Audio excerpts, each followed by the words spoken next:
Bueno,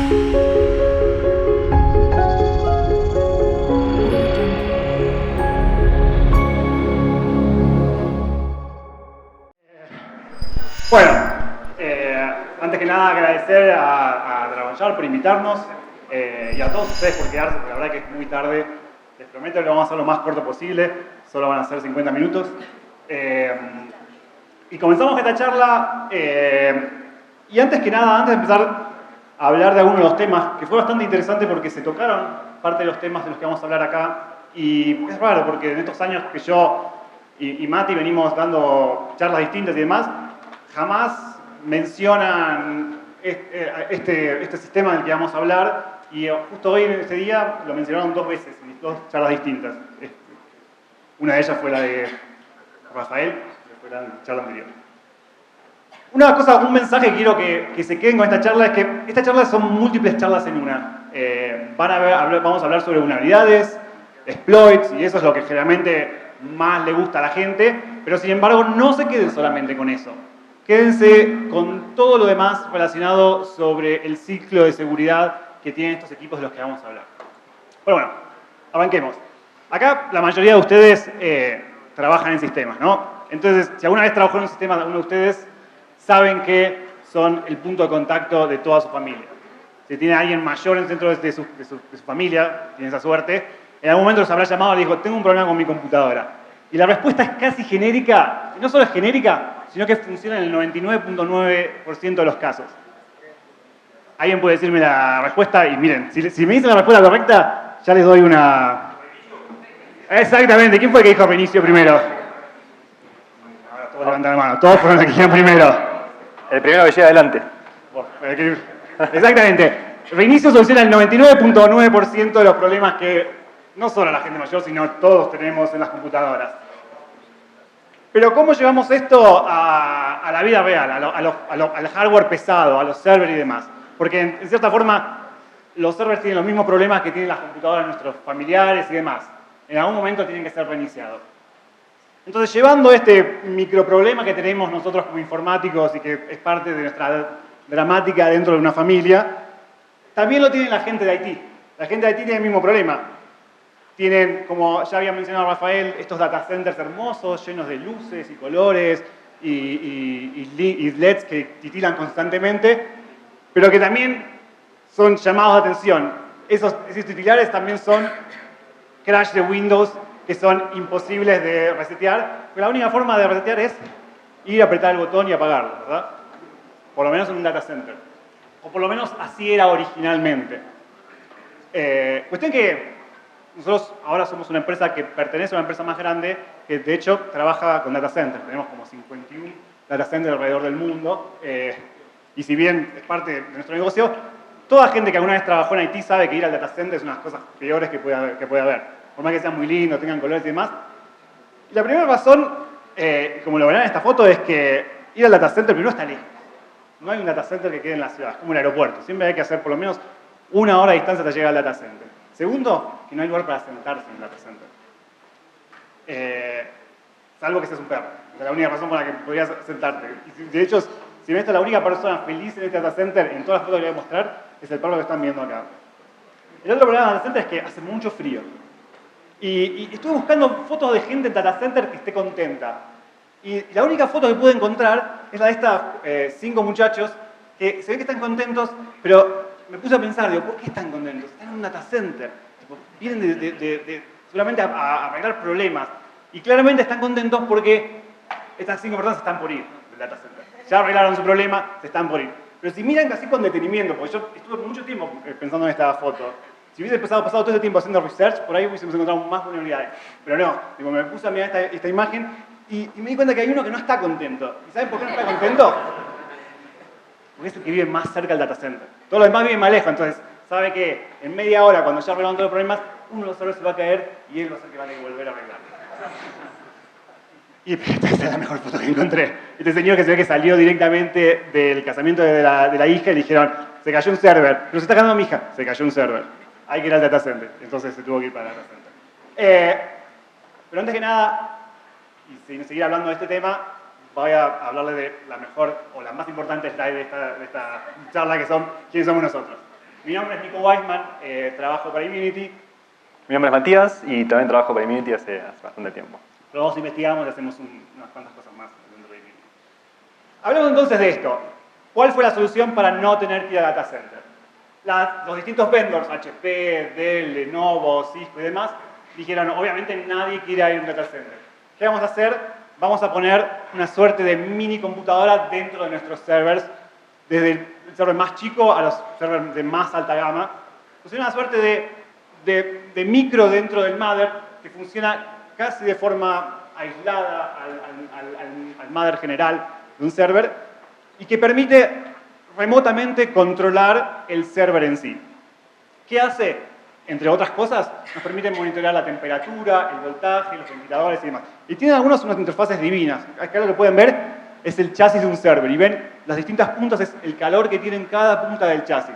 Esto, en cierta forma, es invaluable. Especialmente si después lo podemos encontrar alguna forma de programar y obtener esa información de nuestros múltiples servers.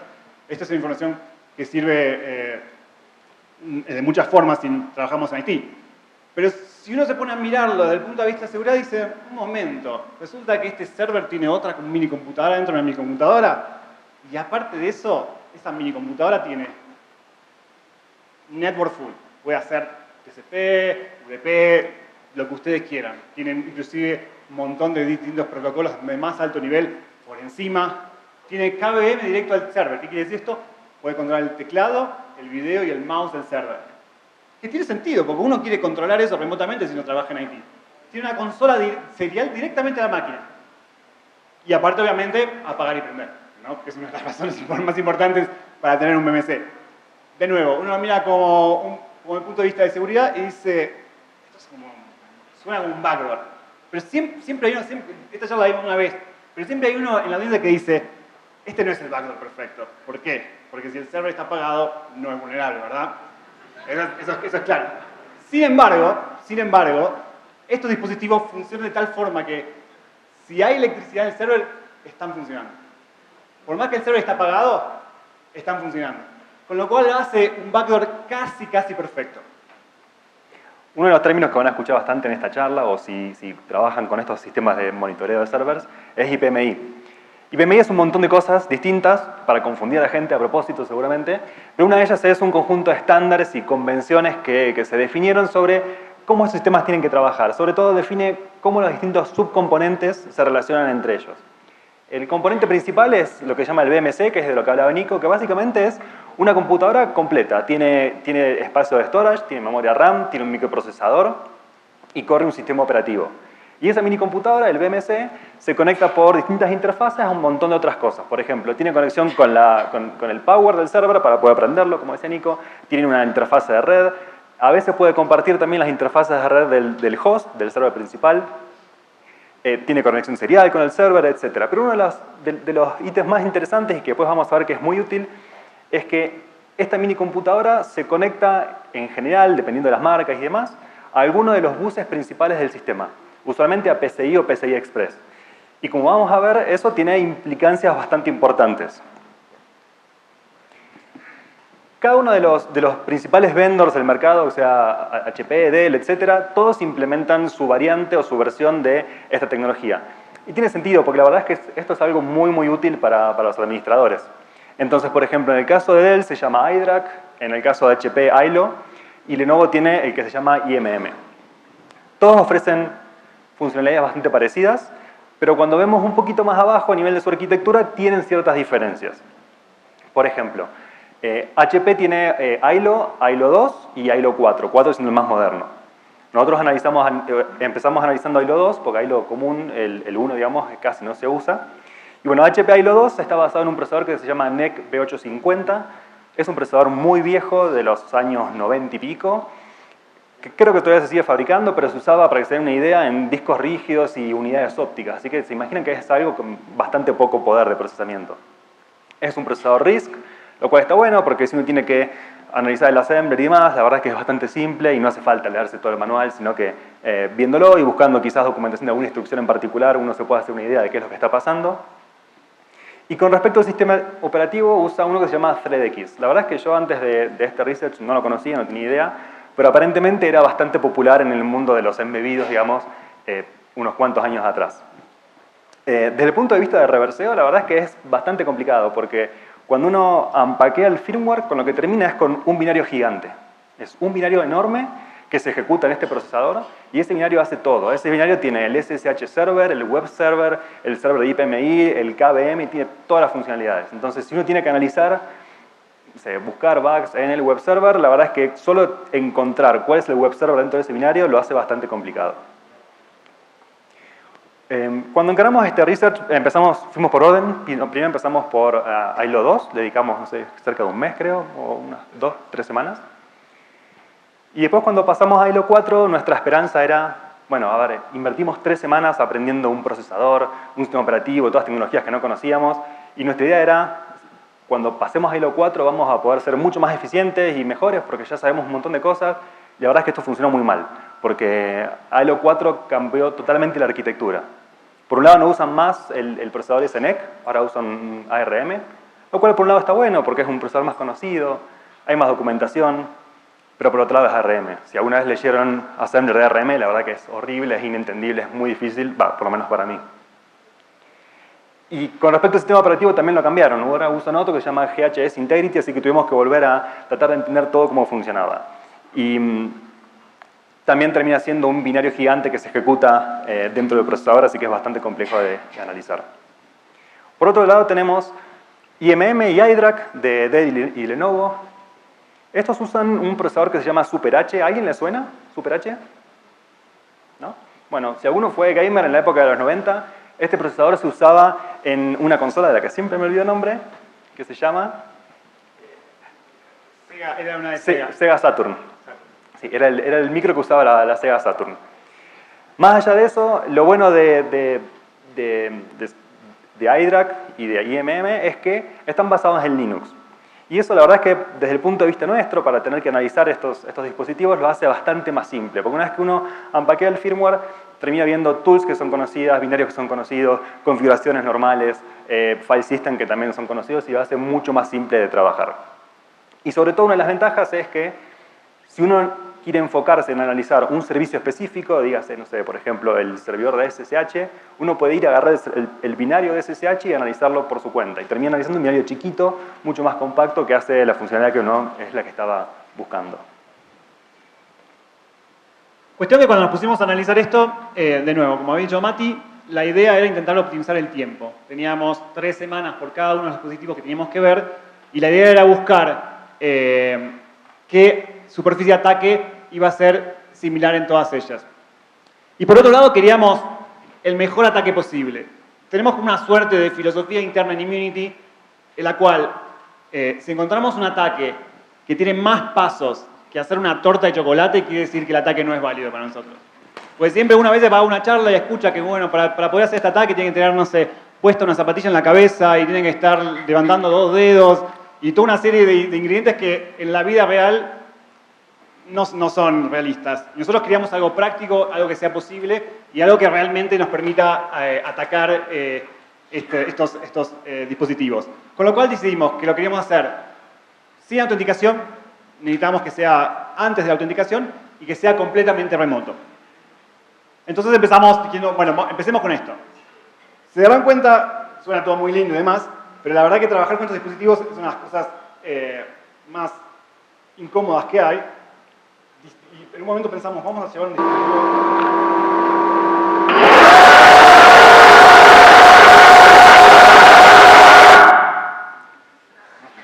Fuerte. Eso es un HP. Este es uno de los servers. Dijimos, bueno, traigamos el server acá, pero esos servers pesan como 40 kilos. No hay aerolínea que te los deje traer. Así que las demos van a ser grabadas, olvídense. Pero cuestión que trabajar con estos dispositivos no es del todo cómodo. Tampoco es fácil emularlos, lleva mucho trabajo. Como les venía diciendo, la superficie de ataque. Entonces empezamos a definir ciertas superficies de ataques con las que queríamos atacar y que eran similares en los distintos dispositivos. Había protocolos que supuestamente son protocolos de management, con lo cual un protocolo de management uno se imagina que va a ser un protocolo igual pese a que cambien los distintos dispositivos. ¿Por qué? Porque la idea es tener un protocolo que uno pueda comprar una herramienta y lo pueda hacer masivamente en todos los dispositivos que uno tiene en su data center. Sin embargo, cuando empezamos a indagar, nos damos cuenta que la verdad que si bien usan los mismos protocolos, los protocolos por dentro, cada uno implementó lo que quiso, y con lo cual nos complicó bastante la vida. El primero con el que empezamos a ver fue Smash, que es una suerte de línea de comando que corre por sobre SSH y que fue estandarizada por una organización que se llama DTMF, que nada tiene que ver con los tonos de teléfono. El problema con esto era que arrancamos con que ya funciona sobre SSH, con lo cual si trabajamos pre-auth teníamos que intentar romper algo de SSH. Y si alguno habrá trabajado en SSH, generalmente estos dispositivos usan librerías que son open source, que ya están bastante auditadas. De nuevo, teníamos 3 semanas y dijimos, no vayamos por ahí. Sin embargo, tengámoslos guardados. ¿Por qué? Porque esto tiene una superficie muy grande de post-authentication. Que si una vez autenticado, nos abría una interfaz a distintas cosas que podíamos atacar. Y eso, si bien no era nuestro objetivo, quizás, si comprometíamos esto una vez autenticados, nos permitía debuguear un potencial ataque en el futuro.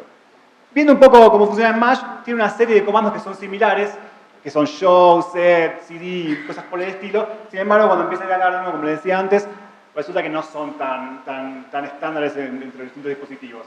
La idea también era, a medida que íbamos auditando, ir creando un fuzzer. Siempre tenemos esa filosofía de que siempre hay algo que tiene que estar corriendo y pegándole mientras uno audita manualmente. Así, por lo menos, la computadora trabaja mientras nosotros hacemos el trabajo a la vez. Una cosa interesante de este protocolo es que a través de SSH uno tiene un acceso directo a través de serial. Con lo cual, si uno rebootea, puede acceder al BIOS y ver todo el booteo, todo a través de SSH, con lo cual es bastante interesante. Después se dan cuenta que todos los protocolos tienen una feature similar de una y otra forma. Interesante es, como había también mencionado Rafael, es que muchos dispositivos se mantienen con usuario y contraseña por default.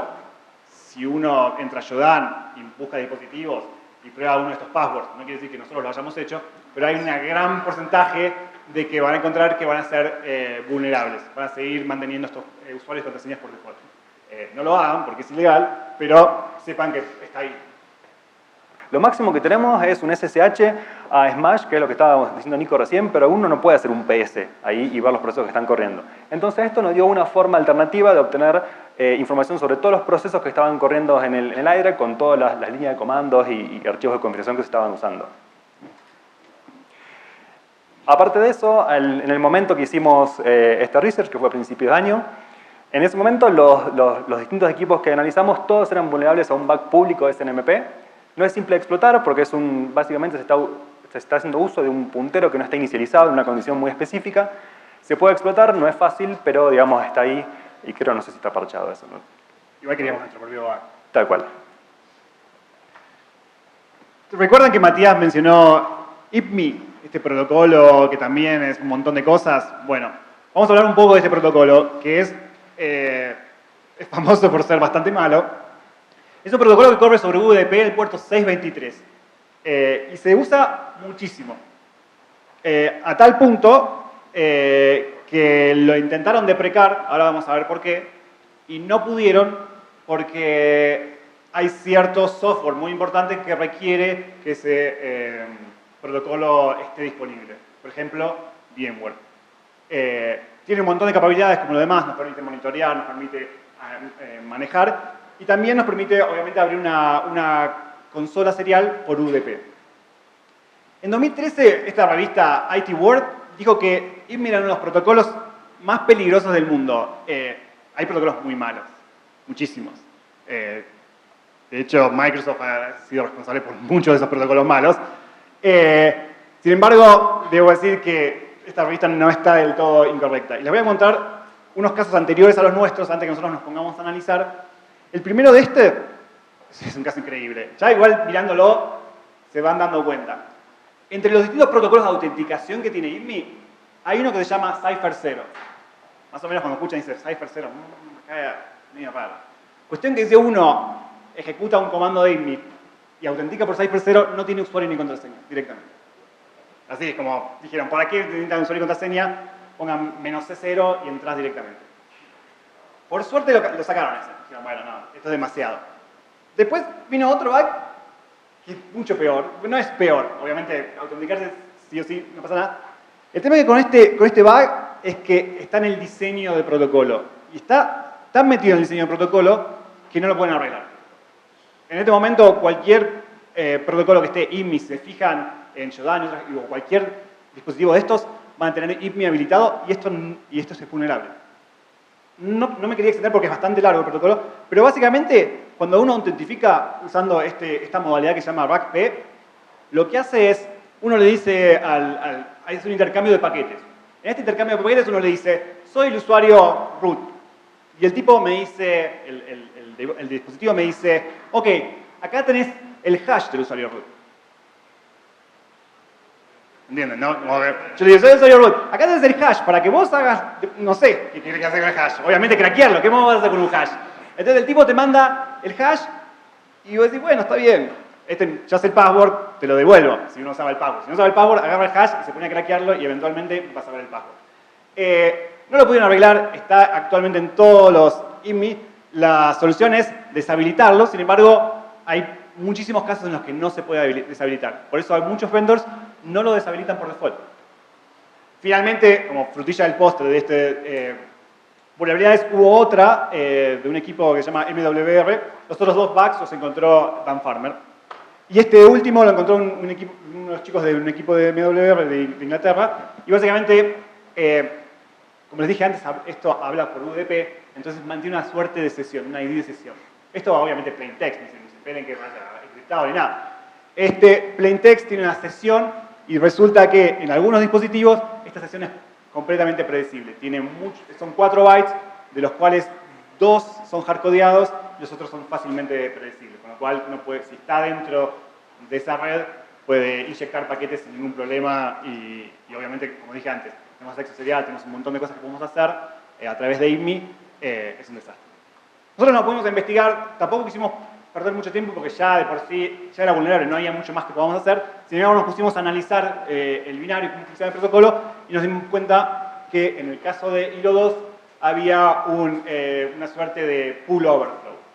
Cuestión que si mira un poco el código, lo que hace es, le dice, mandame el tamaño del paquete. Y a ese tamaño le resta -6. Y después hace una copia. Entonces, si uno manda un tamaño, le miente, le dice, no, te mando 20 bytes, pero en la estructura donde digo cuál es el tamaño, en realidad van a ser 2 bytes. Hace 2 menos 6, el número pasa a ser negativo, y en vez de hacer una copia positiva, hace una copia negativa, que quiere decir, se da vuelta y termina siendo una copia enorme, con lo cual permite escribir memoria cuando no debería. Así, si quieren alguna vez probarlo, copian eso y lo pueden trigger. Explotarlo no es fácil, porque no es un simple Stack Overflow, es un Pool Overflow. El pool viene a ser una suerte de heap. Sin embargo, es posible, solo que lleva bastante trabajo. Otro de los entry points que analizamos bastante fue el tema de HTTPS.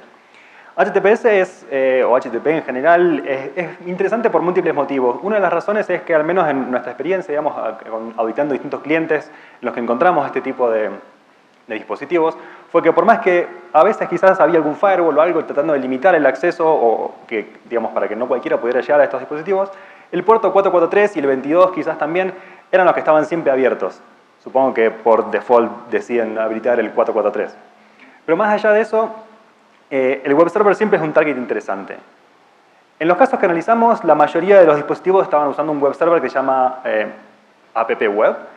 Es un web server muy conocido en el ámbito embebidos, es bastante seguro, está muy bien auditado y demás. Pero lo interesante es que no todos los vendors deciden usar la solución que está aprobada y que sabe que funcione, y algunos vendors deciden implementar sus propias cosas. Porque ¿por qué usar, digamos, lo que es conocido si no puede fabricar lo propio? Y ahí es cuando aparecen los problemas. Pero más allá de eso, no se trata solo sobre explotar el web server en sí mismo, sino que el web server a veces nos permite acceder a distintos recursos, ¿sí? Nos da acceso a otro tipo de recursos. Por ejemplo, en el caso de HP, hay una URL que pueden probar que no necesita autenticación ni nada. Si uno hace un request, un get, desde un browser común, a la IP, digamos, del BMC /XML data, con ese parámetro, el equipo nos va a devolver un montón de información, un XML con un montonazo de información. Entre esa información están, por ejemplo, las IPs y las MAC addresses de todas las interfaces que tiene el server configuradas. Pero también nos va a dar la versión exacta del firmware que está corriendo el server. Y si alguno de ustedes trabajó en el desarrollo de exploits o tuvo que usar exploits para atacar algún target, sabe que conocer la versión exacta de lo que uno está tratando de atacar es información invaluable. En el caso de iDRAC, tienen una cosa parecida que se llama cgbin/discover, pero de nuevo, es sin autenticación, uno puede acceder y nos da un montón de información. Ambos features se pueden deshabilitar, pero el problema es que los administradores lo usan esto, lo necesitan. Y no hay forma de setear la autenticación. La opción es o dejarlo habilitado sin autenticación o deshabilitarlo. Entonces, como digamos, todo el mundo termina dejándolo habilitado y ya. Cuando estábamos trabajando con Hilo 2, que yo les conté que tuvimos un tiempo con Hilo 2, y después pasamos a Hilo 4, justo aproximadamente una semana antes de arrancar con Hilo 4, nos encontramos con una advisory de los chicos, unos franceses, que trabajan para Synactive y Airbus, y habían encontrado un bug muy interesante. De hecho, este bug es el que estaba hablando en la charla anterior, es el que decían para bypassar con todas las A. Lo que encontraron fue que básicamente el web server de Hilo 4 lo que hace es cuando parsea un request HTTP, específicamente cuando parsea el header de HTTP, hay un header que se llama connection, que ese connection se supone que tiene un string que es el valor. Y para obtener ese valor hace un ss-scanf sin ningún tipo de límite de tamaño.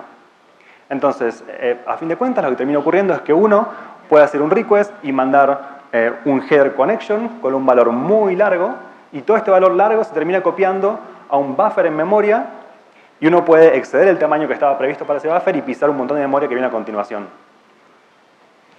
Pero lo más interesante de este bug, o mejor dicho, de cómo lo explotaron estos chicos, es que lo que encontraron es que justo unos bytes abajo del buffer al que se le estaba haciendo el overflow, había una variable local, y esa variable local era un flag, que era verdadero o falso, que indicaba si la conexión era local o remota. Resulta que cuando uno accede a los web servers de estos VMCs, puede acceder desde dos lugares diferentes. Puede acceder desde la red, eso sería remoto, o puede acceder desde el host, digamos desde el server a donde el VMC está conectado. Cuando uno accede al web server desde el host, se supone que ya hay una confianza entre el host, o se supone que es trusted, no sé cuál sea la lógica ahí, pero no requiere autenticación. Entonces, básicamente, si uno manda un request HTTP con un header connection con un largo exacto, que eran 29 bytes, lo que pasa es que se pisa ese flag con cualquier valor, no importa, cualquier letra, puede ser, no hace falta que sea A, puede ser cualquier letra, solo que no sea un 0, y ese flag pasa a valer 1, pasa a ser true. Entonces eso lo que está diciendo el web server es la conexión es local y el web server pasa el request sin necesidad de ningún tipo de autenticación. Nosotros por nuestro lado lo que encontramos fue, analizando iDRAC, en este caso no era un bug en el web server en sí, sino en el handler que se encargaba de manejar los casos de CGIs. Resulta que cuando un request iba a una URL que fuera /CGI-bin, había un handler especial que se llamaba, y el código lo que hacía eran básicamente 3 pasos. Primero trataba de ubicar el binario, en el caso es el ejemplo, trataba de ubicar un binario que se llame login. El segundo paso era armar el environment para ejecutar ese binario, y armaba ese environment en base a todos los parámetros que uno le pasara en la URL, arriba, en los valores. Y como tercer paso lo ejecutaba. Entonces esto, si lo piensan, lo que quiere decir es que uno puede ejecutar cualquier CGI de los que estuvieran, digamos, disponibles en el VMC, en el web server, pero tiene control total sobre el environment. El environment me refiero al environment de la shell, ¿sí? Del bash donde se está ejecutando. Entonces, uno puede hacer un montón de trucos o puede intentar un montón de trucos diferentes para alterar el comportamiento de ese binario que se está ejecutando. Por ejemplo, si uno manda el parámetro LD-debug con files, eso es un parámetro que le está diciendo al linker que al momento de hacer el linkeo de ese binario que se va a ejecutar, nos muestre toda la información de debug de las librerías que va a loadear. Entonces, en resumen, si uno manda ese request que se ve en el slide, en el web server termina viendo un montón de información sobre en qué direcciones de memoria y qué librerías se están loadeando. Ahora, esto es, digamos, anecdótico, pero lo interesante es tratar, en base a este bug, de lograr de alguna forma ejecución. Hay otra variable de entorno, en vez de LD-debug, que se llama LD-preload, que lo que le dice al linker es, antes de ejecutar el binario, loadea esta librería en memoria y ejecútala. Con eso, la verdad que sería bastante simple tratar de lograr ejecución. El problema que teníamos es que nosotros somos un atacante, estamos remotos a este VMC, Y esa librería tiene que estar local de BMC, ¿sí? Porque el LD preload le está diciendo al web server, che, ejecuta este archivo, pero tiene que estar local en el BMC. Y nosotros no teníamos forma de meter un archivo ahí adentro. ¿Alguno sabe cuál era el truco que se usaba hace mucho tiempo para tratar de bypassear esto? Esto no es nada nuevo, o sea, lo nuevo es que lo encontramos en un iDRAC, pero esto es... tipo de ataque. Claro, el tipo de ataque no es nada nuevo, esto se pasó 1000 veces antes. Y la forma en la que se hacía para lograr ejecución con esto era mandar el LD preload y como valor mandarle eso que está ahí. Si alguien sabe, ha trabajado con Linux y demás, eso es básicamente un descriptor de archivo que es el stdin. En el caso de un web server, el stdin suele ser el request que uno está mandando por la web. Entonces la idea es que uno manda en el mismo request, en el mismo get, donde le mandas los parámetros de preload, le mandas también el binario, la librería que querías ejecutar. Bueno, mucha explicación, pero la realidad es que esto no nos funcionó. Yo sé que se esforzaron a entender qué es lo que estaba haciendo, pero no funcionó para nada. Debería haber funcionado, pero lamentablemente en el caso de iDRAC, al linker no le gustaban los archivos que no sean archivos reales. Eso no es un archivo real, está fabricado. No funcionaba, no mapeaba el archivo de memoria. En resumen, lo que tuvimos que hacer fue seguir buscando alguna alternativa, porque el bug la verdad es que era muy bueno, y teníamos que buscar alguna forma de lograr ejecución con eso. Después de bastante trabajo, lo que encontramos fue otra primitiva, que básicamente era otro CGI distinto, que lo que nos permitía era poner contenido en un archivo en el disco. Era justo lo que necesitábamos. No nos daba control sobre el nombre del archivo, era fijo, era /tmp/ssh, eso. Y el tamaño que uno podía escribir ahí era bastante limitado, 128K. Pero la verdad es que nos alcanzó para lograr nuestro cometido. Entonces, en resumen, lo que hicimos para tener ejecución acá eran básicamente dos pasos. Primero, usábamos esta primitiva de put file que nos permitía escribir cierto contenido en el iDRAC. Ahí lo que escribíamos era nuestro payload, digamos, una shared library de Linux con un connect back o algún código que nosotros quisiéramos ejecutar en el dispositivo comprometido. Y el segundo paso era trigger el exploit en sí y decirle, cargame esta librería, que en realidad era el archivo que acabamos de subir, en memoria y ejecútala. Vamos a ver una demo rapidita sobre cómo funcionaba eso.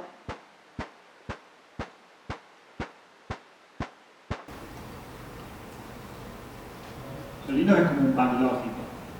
Entonces, casi no hay posibilidad de que crashee el BMC. No hay posibilidad de que crashee el iDRAC. Lo que ven ahí en pantalla es, no lo voy a maximizar porque no sé cómo usar la Mac, así que si yo voy a maximizar voy a hacerlo acá. Lo dejamos ahí.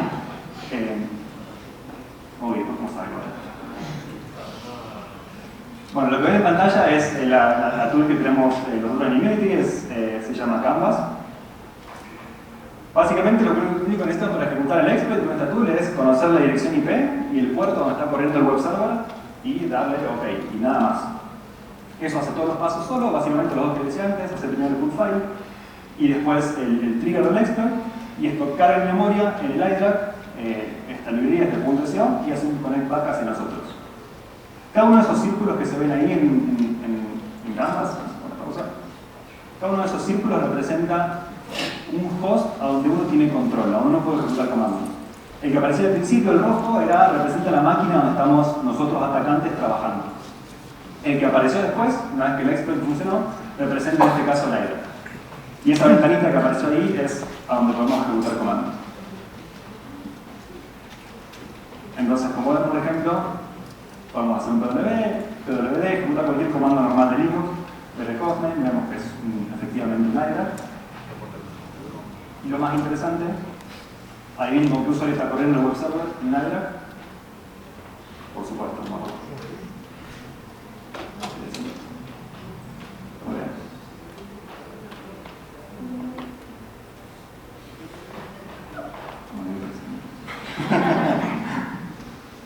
Gracias.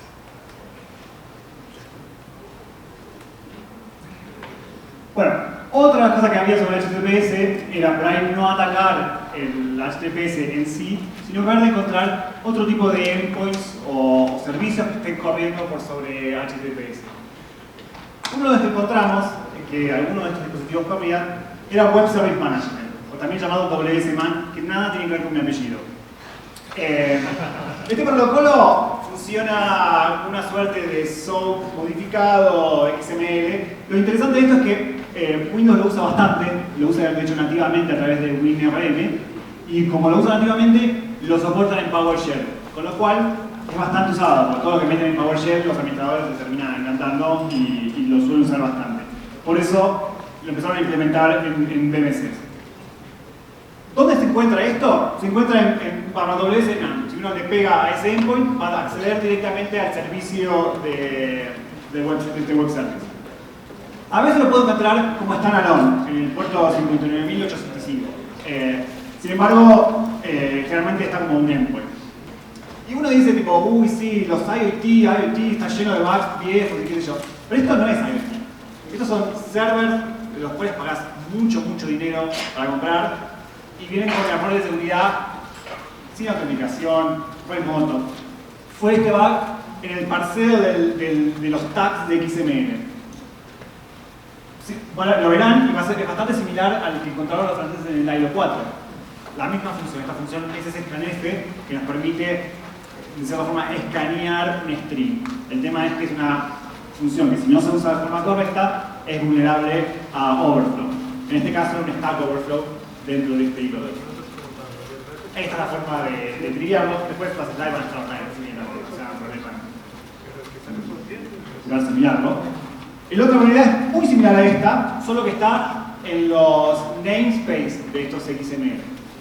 Es una de las características que tiene estos semana. Sin embargo, es otro bug distinto, pero con características similares. Ahí te das cuenta que cero de seguridad. Misma función SScanF, mismo tipo de bug, un stack overflow.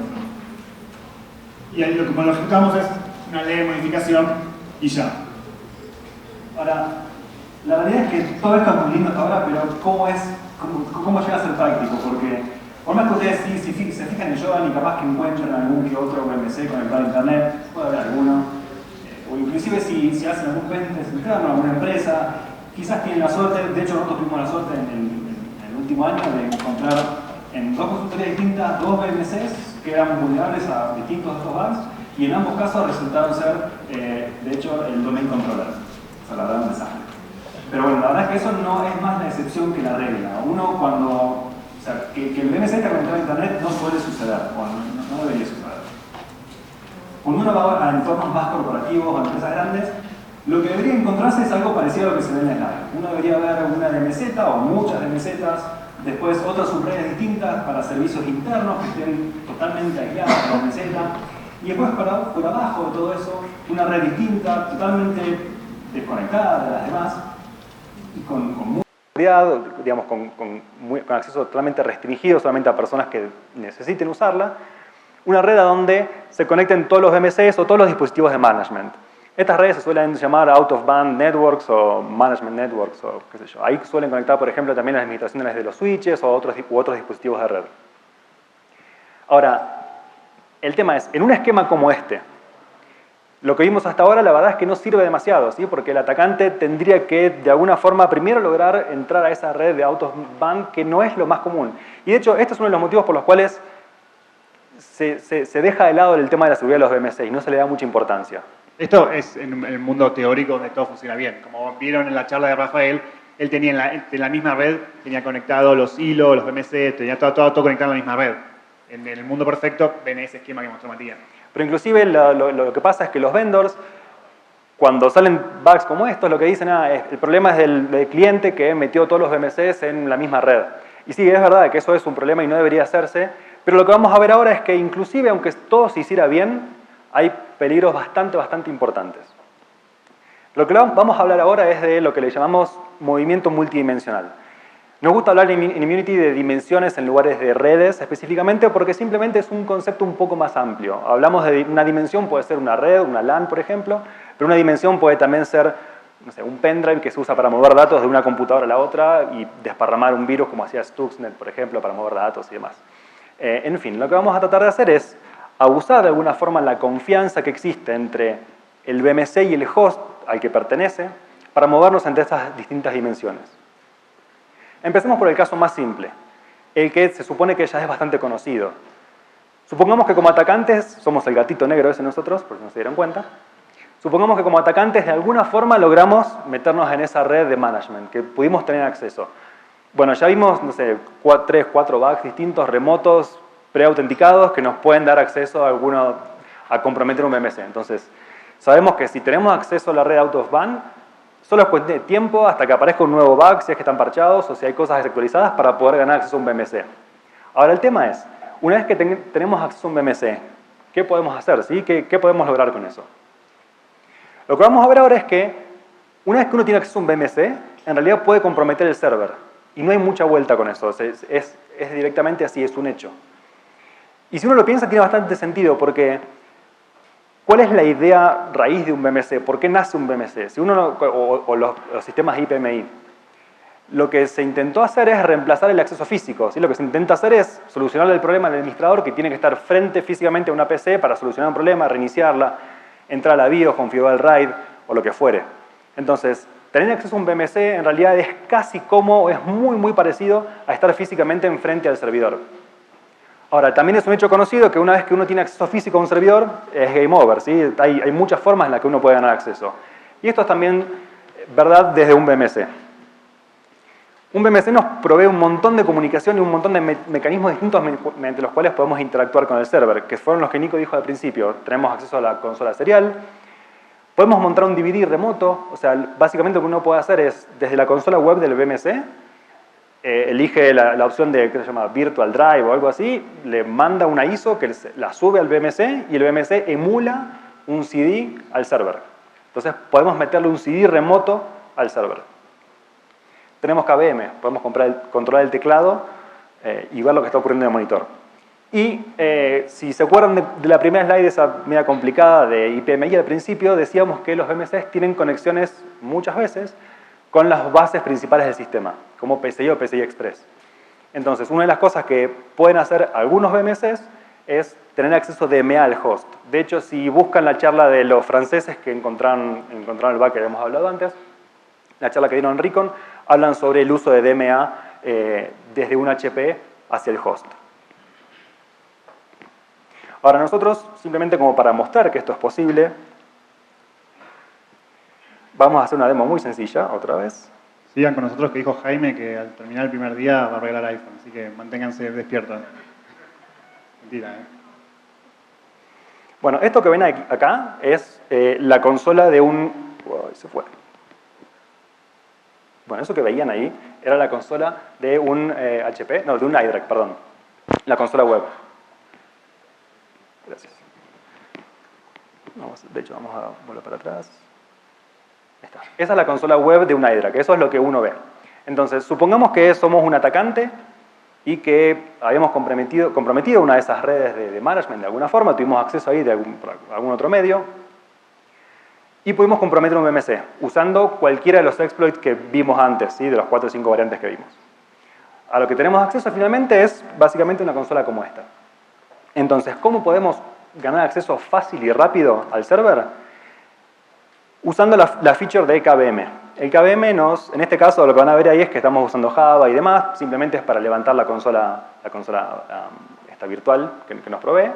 Esto que ven ahí ya es la consola virtual del server. O sea, nosotros estábamos como atacantes teniendo acceso al VMC y usando una característica, esto no es ningún bug hasta ahora, no hay nada raro, pudimos acceder a la consola virtual del server. Entonces lo que estamos viendo es lo que se ve en la pantalla física del servidor. Y cualquier cosa que tipeemos se está tipeando en el server. Entonces, ¿cómo podemos, de una forma sencilla, y en el caso de que sea un Linux, por ejemplo, ganar acceso a este server? Estoy seguro de que al menos varios de acá lo han hecho. Cuando se olvidaron la clave de un Ubuntu o de un Linux, ¿qué es lo que hacían? Si se olvidan la clave, ¿qué hacen? ¿Cómo la recuperan?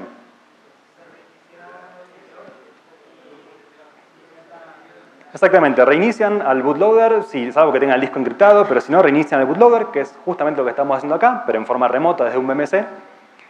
Modifican la línea de init y le dicen a init que cargue bash en lugar del init del kernel, digamos. Es una forma muy sencilla, muy básica, pero que prueba el hecho de que una vez que uno tiene acceso al VMC, de alguna forma va a lograr comprometer el host. Inclusive, si esto fuera un Windows en vez de un Linux, uno dice, bueno, esto no funciona, lo que podés hacer es montar una imagen de ¿cómo se llama? Un live CD de un Linux en forma remota y reiniciar el VMC, el server, para que bootee desde ese Linux. Y una vez que estamos en Linux, podemos montar el disco de Windows y leer todos los datos. Bueno, ahí pueden ver que ya tenemos acceso.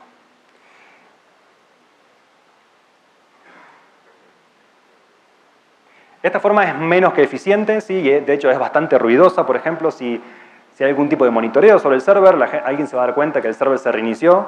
Si necesitan algo más complejo, se puede ir por el lado de DMA. Nuestro objetivo acá era simplemente mostrar que era posible. Y ahora vamos a entrar a lo que es la parte más interesante y que para nosotros no es tan conocida o no habíamos escuchado hablar, por lo menos hasta ahora. Y es una situación bastante más realista. Supongamos que el atacante no tiene acceso a la red corporativa, no está dentro de la red para nada, sino que viene desde Internet. Estamos con el mismo escenario de antes, ¿sí? Tenemos una DMZ y la red de out of band totalmente separada. Supongamos que el atacante compromete un web server de nuestra empresa, cualquiera, que tenía un Apache mal configurado o un PHP viejo, lo que sea, y nos compromete y puede ejecutar comandos en ese Linux y después eleva privilegios a root, ¿sí? Hasta acá no es un escenario nada raro y es algo totalmente probable de que suceda. ¿Qué puede hacer el atacante? ¿Puede el atacante desde el DEL, desde un server, comprometer al VMC? Bueno, lo que encontramos nosotros justamente es que eso es posible. Entonces, de nuevo, si un atacante compromete un servidor nuestro que está expuesto a Internet, que es algo que pasa todo el tiempo, si ocurre que este server tiene un VMC conectado, lo más importante es que esto funcione aunque esté todo actualizado, y no hay mucha vuelta atrás, puede comprometer el VMC al que está conectado ese server. ¿Cómo es esto siquiera posible?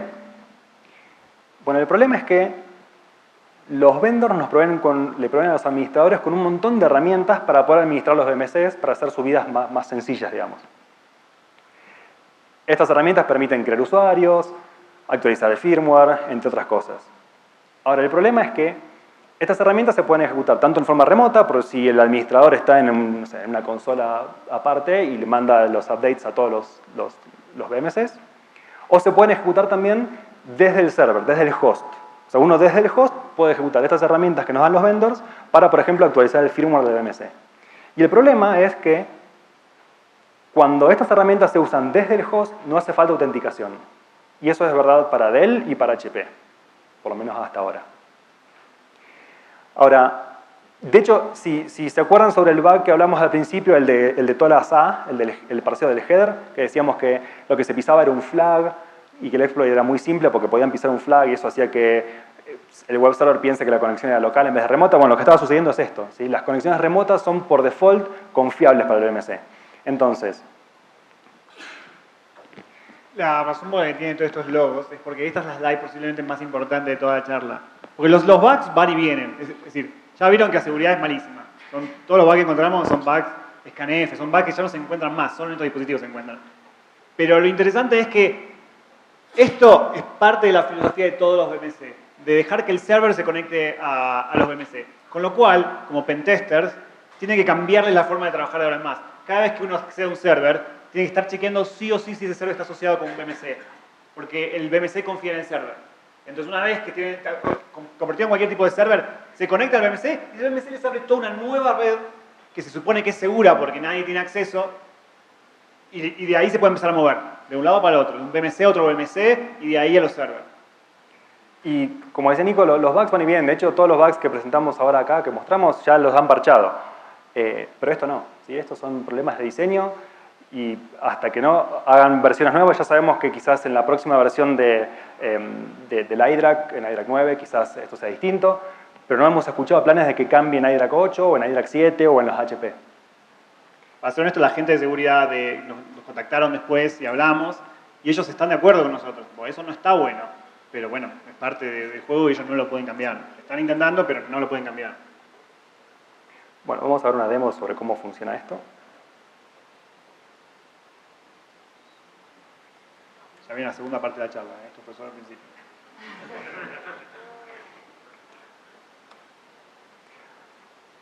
Bueno, vamos a empezar. La demo empieza suponiendo que somos un atacante, que ya comprometimos un server de alguna forma, eso no nos incumbe a nosotros. Ya tenemos ejecución en el server y somos root, ¿sí? Entonces, lo que van a ver al principio en este videito, ahí somos el atacante, que tenemos ejecución de código en este servidor Dell, y tenemos privilegios de root también. Entonces, una de las cosas que podemos hacer como atacante es tratar de ver si hay un BMC en este servidor. Bueno, como veíamos que los BMCs a veces están conectados a los buses PCI y demás, una de las formas de identificarlo es con un LS-PCI. Ahora, o también viendo los módulos que hay loadeados en el kernel de Linux. De hecho, estos módulos aparecen en cualquier versión default de Linux, no es que uno tiene que instalar algo específico. Ese comando que ven ahí, el racadm, es la herramienta que nos da Dell para ejecutar comandos contra el BMC. De hecho, ese comando que acabamos de ejecutar ahí, lo que hizo fue consultarle al BMC, decirle, dame todos los datos del usuario user2. Y nos dio todos los datos, inclusive sus hashes. En lugar de eso, podríamos haber creado un usuario nuevo también, sin ningún tipo de autenticación. Fíjense que en esa línea de comando no hay ningún tipo de autenticación, no hay password, no hay nada que nos esté pidiendo extra. Por eso los buckets, al principio hablamos de post-autenticación, dijimos por ahí es interesante, como que tienen ahora una nueva forma de verlo, porque si podemos agregar usuarios, por ahí podemos atacar post-autenticación. Exactamente. Ahora, ¿cómo usamos esto para comprometer y tener... Nuestro objetivo ahora es tratar, estamos acá, vamos de nuevo a esta foto, estamos en el Dell y queremos comprometer el BMC que está ahí, ¿sí? Ya sabemos que con estas herramientas que nos da el vendor podemos ejecutar algún que otro comando. Particularmente hay una feature de Hydra que nos interesa, que se llama Share Network o algo parecido, que uno la habilita con esta misma herramienta, que lo que hace es crear una red. Si ven ahí, presten atención, acaba de aparecer una interfase nueva en el servidor. Lo que hace es emula por USB una red Ethernet entre el BMC y el server para que uno pueda, desde el servidor, acceder por red al BMC. Porque si no, no es por red, sino que es por otros protocolos medio raros. Básicamente lo que podemos hacer es usar esta herramienta que nos dan para crear una mini red entre el server y el BMC y a partir de ese momento tenemos conectividad IP contra el servidor, contra el Dell. Ahora, una vez que tenemos conectividad contra el Dell, lo que podemos hacer es usar el exploit que vimos antes, ¿sí? El exploit ese que usaba la Share Library, las variables de entorno en la URL, podemos usar ese mismo exploit para obtener una shell.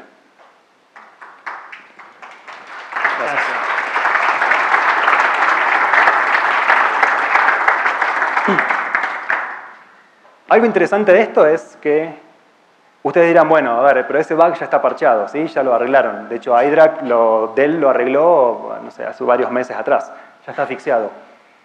Perfecto, está asfixiado. Lo que uno puede hacer como atacante es, si compromete un servidor, un Dell, que tiene el Hydra actualizado, simplemente le hace un downgrade de la versión.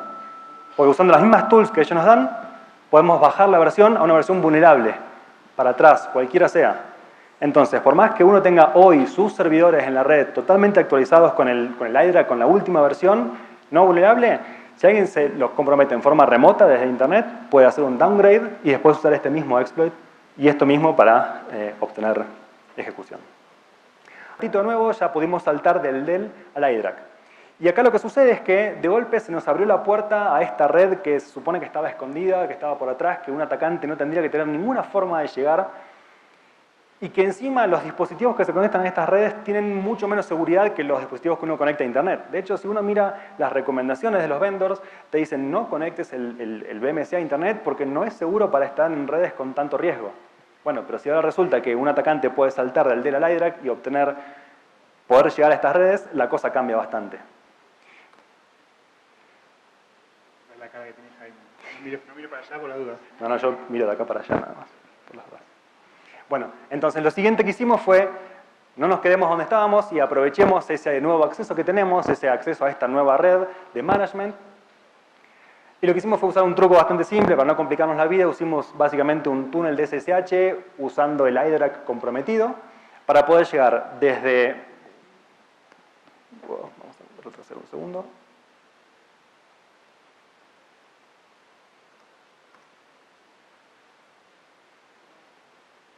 Pero, ¿dónde está esto? Bueno, lo que hicimos en definitiva fue usar un túnel SSH en el Hydra para poder, desde nuestro lugar, desde nuestra workstation de atacante en forma remota desde Internet, poder llegar a un servidor que estaba metido en la red, pero mucho más adentro. Y era el servidor, el HP, que es el que vamos a entrar ahora. Este BMC que estamos viendo ahí es un ILO, que de hecho es el HP que se ve acá, ¿sí? Es este HP. Si lo piensan, a ese servidor un atacante no tendría que tener forma alguna de llegar porque está en una red completamente aislada y separada del resto. Bueno, lo que sigue es, usamos de nuevo Canvas, la herramienta que tenemos nosotros para hacer pentest, para lanzar el exploit, que fue el que mostramos antes también, contra este servidor. Y pudimos, de nuevo, poder tener acceso a este server. Entonces, repasando, esto lo vamos a saltear, sentido. Repasando, lo que pudimos hacer fue atacante desde Internet, se compromete un server de alguna forma, que es algo que ocurre todo el tiempo. Desde ahí pudimos saltar al iDRAC, ¿sí? Que eso es lo novedoso y que hasta ahora no se sabía demasiado. Bueno, la cuestión es que se puede, hay múltiples formas, nosotros analizamos una, pero la verdad es que hay bastantes otras alternativas para hacer lo mismo. Y una vez que tenemos acceso a esa red interna, podemos targetear cualquier otro VMC que esté adentro. Bueno, básicamente eso. Bueno, les prometo que voy a ser lo más corto posible. Persistencia. El otro punto era, el punto final era, bueno, una vez que estamos adentro, ¿qué hacemos? Y teníamos dos opciones. La primera opción era modificar el firmware. Modificar el firmware y instalarlo, a veces es fácil, a veces no. Primero hay que entender perfectamente cómo funciona el formato del firmware y después ver si firman o no firman los firmwares. Con lo cual, lleva un tiempo. De hecho, ahora salió hace 2 días una investigación en un VMC similar que nosotros no vimos, que se llama Supermicro, que unos rusos investigaron que en 2 versiones anteriores, de las grandes, no firmaban el firmware, y en la última versión lo que hacían era encriptaban con una key que está hardcodeada en todos los primeros bytes del header. Pero bueno, nada, si uno mira la investigación, que es bastante completa, se van a dar cuenta que estuvieron como 3 o 4 meses trabajando en eso, reversando el firmware y demás. Con lo cual dijimos nosotros, no vayamos por ahí, veamos otra forma más simple de hacerlo. Y no les voy a mostrar la demo, se las voy a contar porque si no vamos a estar hasta mañana. Pero básicamente lo que hicimos es, entramos, teníamos un Linux, un VCBox, nos fijamos qué cosas había montadas. Resulta que y estábamos buscando que esté montado escritura. Nos dimos cuenta que la flash estaba montada. Dijimos, ¿qué hay en la flash? Dijimos, usemos el viejo truco que hacíamos antes cuando comprometíamos Linux. Nos dimos cuenta que dentro de la flash estaba el cron. Modificamos el cron y le agregamos que se conecte a nosotros a través de NC. Cuestión que funcionó. No solo funcionó tan bien que cuando flashamos el firmware, la flash no se modifica. Con lo cual uno puede actualizar ese firmware y ponerlo al último día, y si uno tiene el backdoor ahí metido dentro del cron, va a seguir ahí y no hay forma alguna de sacarlo. No hay forma alguna. Por lo menos no ahora. ¿Por qué? Porque los distintos vendors, HP, Dell y demás, no te dan acceso al sistema operativo en sí, sino siempre ponen esa capa por encima que no te da acceso. Con lo cual, si no tienes acceso al sistema operativo, mete esta cosita en el cron, no te sacan más. Tenemos un montón de cosas todavía por investigar, un montón de cosas. Lo más importante de esto es que es un desastre. La seguridad de todos los dispositivos es desastrosa. Y la conclusión es, si están del lado de la defensa, deberían estar preocupados. Si están del lado del ataque, úsenlo, está bueno. Dicho eso, del lado de defensa, fíjense que si tienen estos dispositivos, no dejen una red autospan, no dejen una red donde todos estos dispositivos están conectados. Tienen que tener cada uno de estos dispositivos separados de sí mismos. Tienen que estar completamente separados de todo. ¿Por qué? Porque esto va a seguir teniendo un montón de vulnerabilidades. Este es el principio recién. Estamos como rascando la superficie. Fíjense que las vulnerabilidades son vulnerabilidades simples, súper simples. Si uno empieza a irse un poquito más profundo, va a encontrar más cosas aún. Con lo cual, intenten mantener estos dispositivos lo más lejos posible de otros dispositivos. Hoy lo único que se puede intentar como usuarios, digamos, es contener el daño. Y para hacer eso, lo mejor que pueden hacer es que cada VMC no pueda haber en ningún otro equipo de la red, salvo a lo sumo un equipo de administración que tenga que llegar para alguna tarea. Pero que no pueda haber a otros VMCs o a otros dispositivos en la red. Dicho eso, entonces hay preguntas, ni hay tiempo para preguntas.